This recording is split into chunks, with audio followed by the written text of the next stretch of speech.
Hello, hello! Magandang buhay ka, kusina! Tara at samahan niyo po akong magluto ng aking paboritong ulam. Ayan, keep on watching!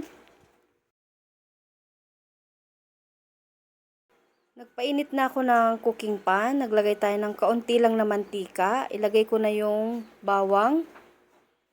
And then, isunod ko na rin po yung sibuyas na puti. Yes po, sibuyas na puti yung ating gamit.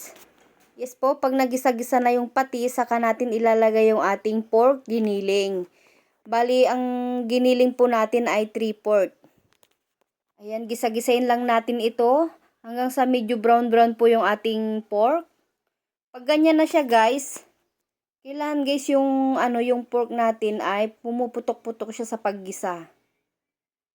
Ayan, halu-haluin ko lang siya.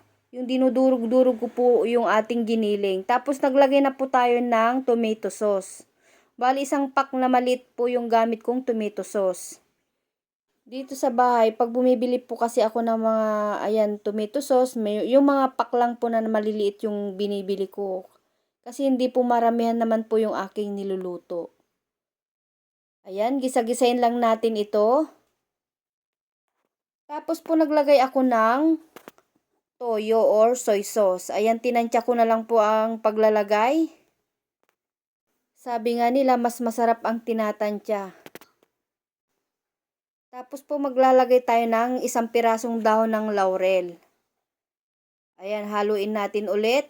Itong ulam na to guys, gustong gusto ko to. Talagang paborito ko tong giniling na to. Tapos meron tayong bell pepper dito, patatas, tsaka carrots. Yan lang po yung gulay na ilalagay natin. Yan, ilagay na natin guys. Naglagay ako ng paminta, hindi ko na napakita sa inyo. Naku guys, perfect ito sa kanin. Kaya i-ready nyo na ang kanin.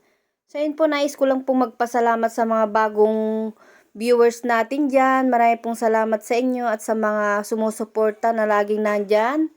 Ayan po, marami pong salamat sa inyo. Sa puntong ito, ilalagay po na natin yung ating itlog ng pugo. Hindi ko na napakita yung paglaga guys para hindi na umaba yung ating video.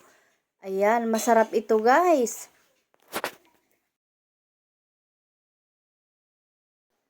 Kunting simmer na lang at malapit nang maluto yung ating pork giniling. So ayan, i-ready na ang kanin. So yan po, marami pong salamat sa inyong panunood. Sana nagustuhan nyo muli itong ating video. Pa-like and share naman po para magkaroon ng idea yung iba naman nating mga viewers. Hanggang sa muli, bye!